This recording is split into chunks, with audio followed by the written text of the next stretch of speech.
All right, today we're tackling a real intellectual giant, a thinker who literally founded an entire philosophical tradition. I'm talking about Al-Farabi, and our guide for this journey is this fantastic book by Muhsin Mahdi.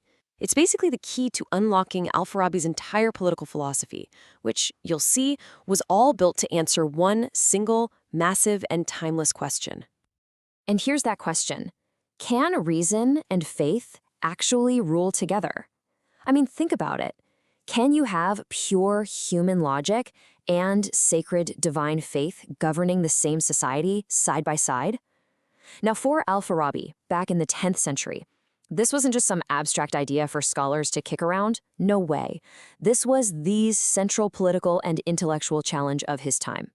So, to really get why Al-Farabi is such a big deal, you have to understand the world he was living in.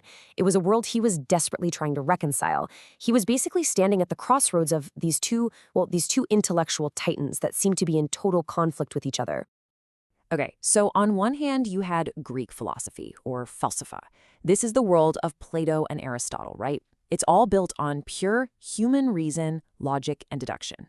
Then, on the other hand, you had Islamic revelation, or wahi. This is all about divine truth, knowledge given to humanity through prophecy. Now, here's the kicker. Both of them claim to be the ultimate path to truth, but they might as well have been speaking completely different languages. And like I said, this wasn't just some dusty academic debate. This was a real, fundamental political problem. I mean, how are you supposed to govern a society when your two main sources of truth seem to be at war with each other? Do you just have to pick a side? Reason or revelation? Or was there maybe a third way? And this is where our guy Al-Farabi steps onto the scene. See, where everyone else saw a contradiction that needed to be resolved, one winning out over the other, Al-Farabi saw something totally different. He saw two parts of a single greater whole, just waiting to be brought together, and that became his grand project. He basically saw himself as an architect, an intellectual engineer. His job?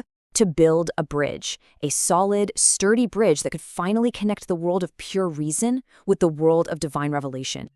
And this brings us right back to our source, Miftah's book, and why it's so important. The back cover literally calls it the key. That's the Arabic word for key, the key to unlocking Al-Farabi's entire political universe. It's our way in. So, okay, let's turn that key and see what we find. So, the big question is, how did he actually do it? How did he build this bridge? Well, Al-Farabi wasn't the kind of philosopher to just sit around writing abstract essays. Nope, he got practical. He designed a complete political system, a literal blueprint for an entirely new kind of society. So, what did this blueprint look like? I mean, what kind of state did he imagine that could not only handle both philosophy and prophecy, but actually thrive by bringing them together? His answer, well, it's one of the most famous and influential concepts in the history of political philosophy. He called it the Virtuous City, Al-Madina al-Fadila. And the absolute core of this city, the thing that made it all work, wasn't just having a wise king or a strong general. No, the leader had to be something totally new, a unique fusion, a blend of a philosopher and a prophet, all in one. So this philosopher-ruler had a really specific job, broken down into a few key steps. First up, using pure reason, they had to grasp universal philosophical truths. Simple enough. Next, through revelation, they received that divine prophetic knowledge. But here's the crucial part, the real magic. The third step is to translate all of that, to take this combined wisdom and turn it into real, practical laws for the city. And the whole point of this? To guide every citizen toward ultimate happiness. This is Al-Farabi's grand synthesis in action, right there in the job description of the ruler. Now, you gotta understand, this idea wasn't just some clever thought experiment. It was a complete game changer. It was revolutionary. By coming up with this whole concept of the virtuous city and its philosopher-ruler, Al-Farabi did something truly historic. Our source material puts it perfectly. It says he sought to establish a basis for his political philosophy by combining revelation with the Islamic heritage. Just listen to that wording. He isn't trying to replace one with the other. He's building an entirely new foundation, using the strongest parts from both traditions.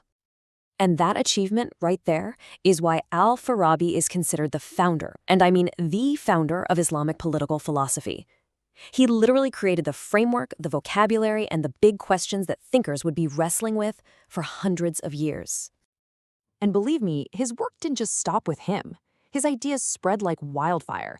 The greats, thinkers like Avicenna, Averroes, even the Jewish philosopher Maimonides, they all had to grapple with Al-Farabi's work. They built on it, they argued with it, they refined it. He basically started a conversation that echoed down through the centuries. So all this leaves us with a really big question for today, doesn't it? I mean, in our own world, where we're constantly trying to balance science and faith, tradition and progress, what can a blueprint from a 10th century philosopher really teach us about leadership? Al-Farabi's attempt to unite the mind of the philosopher with the vision of the prophet in one leader, that's a challenge and a legacy that feels more relevant now than ever.